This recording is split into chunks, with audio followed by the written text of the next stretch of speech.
Hello viewers, आप सभी का यूट्यूब चैनल ज्ञान ज्योति में स्वागत है। आज का हमारा विषय है रॉ के रूप। तो आज हम आपके समक्ष रॉ के विभिन्न रूपों को लेकर के उपस्थित हुए हैं और लोगों में बहुत सारी भ्रांतियां हैं रॉ को लेकर के। सामान्य रूप से तो रॉ एक व्यंजन है, किंतु लोग इसे मात्रा के रूप में भी उच्चारित करते हैं। जैसे मैंने बहुत लोगों को सुना है बोलते हुए रेफ की मात्रा, पदेन की मात्रा। क्या ये सही है? मात्राएं तो स्वरों की होती हैं, व्यंजनों की नहीं, जबकि रॉ एक व्यंजन है। तो आइए इसके ऊपर हम लोग थोड़ी चर्चा करते हैं और समझने की कोशिश करते हैं। जैसा कि मैंने यहाँ लिखा है रॉ का सामान्य रूप, जो कि हम लोग जानते हैं रॉ एक व्यंजन है और व्यंजन सारे व्यंजनों में क से ज्ञ तक सभी व्यंजनों में हमारा अ यानी कि स्वर वर्ण सम्मिलित होता है। तो रॉ में हमने यहाँ हलंत लगाया है, जैसा कि आप देख रहे हैं यहाँ रॉ में हलंत लगाया और हलंत लगाया तो हमारा रॉ आधा हो गया और इस आधे रॉ को हम अ से पूरा कर रहे हैं। तो आधा raw plus a is equal to raw, पूरा रॉ। तो ये रॉ हमारा कंप्लीट हुआ। तो रॉ के शब्दों के संसार में आप देख सकते हैं कि बहुत सारे शब्द हैं, जैसा कि मैंने उदाहरण में 3 शब्द यहाँ लिखे हैं, राम, बाजार, राकेश, बहुत सारे शब्द हैं। लेकिन दिक्कत यहाँ नहीं आती है। दिक्कत हमें आती है, मैंने बहुत सारे अभिभावकों को, बच्चों को भी यह गलतियां करते हुए सुनी है और देखी भी है कि लोग रेफ की मात्रा बोलते हैं, जबकि रेफ जो है रॉ का ही रूप है, प्रकार है। लेकिन रेफ ये कब बनता है, रेफ रॉ के रूप में कब प्रयोग होता है? जब ये आधा होता है, जब इसको हम लोग आधा प्रयोग करते हैं। और एक थंब रूल है हमारा कि जब दो व्यंजनों के बीच में आधा रॉ आता है तो उसे हम इस प्रकार लिखते हैं। जैसा कि इस उदाहरण में आप देखेंगे, मैंने लिखा है, हमें लिखना है कर्म, तो क आधा रॉ म। तो इस तरह से हम रॉ नहीं लिखेंगे, क्योंकि दो व्यंजनों के बीच में रॉ को इस प्रकार आधा नहीं लिखा जाता है। तो ऐसी स्थिति में रॉ जो हमारा है ये रेफ में परिवर्तित हो जाता है। तो इसको समझने के लिए मैं आपको बता रही हूं, जैसा कि एक सिंपली हम लोग एक ट्रिक द्वारा समझ सकते हैं। मैंने लिखा यहां क रॉ आधा और म कर्म। लेकिन हमें लिखना है कर्म और ये हो गया कर्म। लेकिन जैसा कि मैंने बताया कि दो व्यंजनों के बीच में जब आधा रॉ होता है तो इस प्रकार नहीं लिखा जाता है। तो मैंने इस रॉ को, आधा रॉ को ऐसे कर दिया। तो क्या बहुत सारे शब्दों को लिखते समय उसमें जो आधा व्यंजन आता है तो हम उसे आधा लिखते हैं, आधा कर देते हैं। लेकिन यहाँ रॉ जो है आधा, क्या रॉ को हम यूं लिखेंगे? नहीं। तो ऐसी स्थिति में जो हमारा रॉ है वो सीधा फ्लिप मार जाता है और फ्लिप मार करके ये यूं यहां से उलट करके जस्ट ये यूं यहां पहुंच जाता है, जंप कर जाता है। अब जबकि कोई भी मान लीजिए कि ये रॉ ये लंगड़ा हो गया है, समझ सकते हैं ऐसे हम लोग कि ये रॉ हमारा लंगड़ा हो गया है, आधा हो गया। तो लंगड़ा व्यक्ति तो किसी न किसी के कंधे पे चढ़ेगा तब वो आगे जा सकता है। तो इस लंगड़े रॉ ने, जो आधा रॉ है हमारा, ये म के ऊपर, उसके सिरोरेखा के ऊपर जंप कर गया और ये हमारा हो गया कर्म।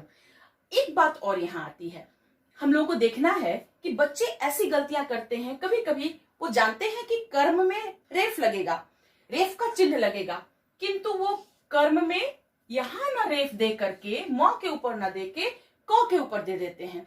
तो ऐसी स्थिति में बच्चों को समझाना होगा कि जब भी कोई व्यक्ति, अगर उसको दिक्कत होती है तो वो जंप करता है, तो जंप जनरली आगे की ओर किया जाता है। जंप में हम आगे जंप करते हैं, ना कि पीछे, वो रेयर केस में। तो हमारा जो रॉ है वो आगे की ओर जंप करेगा। तो हमेशा जो ये रेफ का चिन्ह है वो बाद वाले व्यंजन के ऊपर डाला जाता है, वो बाद वाले व्यंजन के कंधे पर चढ़ जाता है। तो यहां तक हमने देखा, क्लियर हो गया हमारा कि रेफ जो है वो आधा होता है, आधा रॉ होता है, स्वर रहित। स्वर रहित मतलब स्वर के बिना। और ये जो है, हम जैसे आपको यहाँ देख रहे होंगे आप लोग एग्जाम्पल में, मैंने लिखा है कर्म कर्म, दर्पण, दर्पण। तो ये दोनों ही आधा जो है ये दो व्यंजनों के बीच में है, अतः ये बाद वाले व्यंजन के कंधे पे चढ़ जाता है। तो इस तरह से रेफ आधा रॉ होता है। अब आइए, यहां तक मैं उम्मीद करती हूं आप लोग समझ गए होंगे। अब आती है बारी पदेन की। पदेन भी रॉ है, और जहां तक ये जो रॉ है रेफ आधा है, स्वर रहित है, और ये स्वर सहित है। इस रॉ में हमारा स्वर सम्मिलित है, ये पूरा रॉ है। तो फिर पूरा रॉ है तो ये ऐसे क्यों नहीं लिखा जा रहा है, ऐसे क्यों लिखा जा रहा है? इसका भी एक रीजन है। तो ये पदेन रॉ जो है, ये जो रॉ के रूप में पदेन को प्रयोग करते हैं, इसका नियम ये है कि स्वर रहित व्यंजनों के साथ जब पदेन को हम यूज करते हैं, प्रयोग करते हैं, तो ये किसके साथ प्रयोग होता है? पाई वाले व्यंजन के नीचे। जैसे कि मैं आपको एक समझाती हूं उदाहरण देकर के। मैंने उदाहरण में लिखा है यहां चक्र, क्रम, प्रकार। तो च क र, चक्र। तो यहां पर रॉ पूरा है, क आधा है। चक्र जो मैंने लिखा ये च क र, तो यहां पर चक्र यानी कि क आधा। तो ऐसी स्थिति में जब रॉ के पहले कोई व्यंजन आधा हो तो ये रॉ क्या होता है? उसके पद में आ जाता है, पैर में। पद, पदेन किसको कहते हैं? पद किसको कहते हैं? पैर को। तो पैर जो है क का पैर में आ जाता है ये रॉ। तो ऐसी स्थिति में ध्यान दीजिएगा कि ये जो व्यंजन है हमारा, ये आधा है, स्वर रहित है, ये आधा व्यंजन है। और ये जो रॉ है हमारा पदेन रॉ, ये पूर्ण रॉ है, कंप्लीट है। किंतु ये जब किसी स्वर रहित व्यंजन के बाद आता है, स्वर रहित व्यंजन के बाद आता है, तो ये उसके पैर में चला जाता है।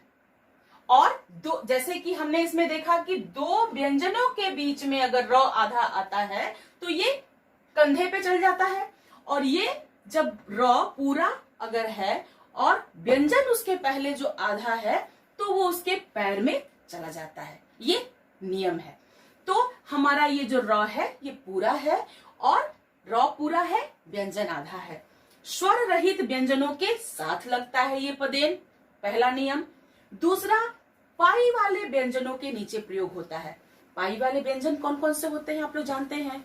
च, क, ग, म, बहुत सारे हैं जिसमें कि पाई का प्रयोग होता है। जैसे ये पाई कहते हैं लाइंस को, श, म, और ये गोलाकार व्यंजन है।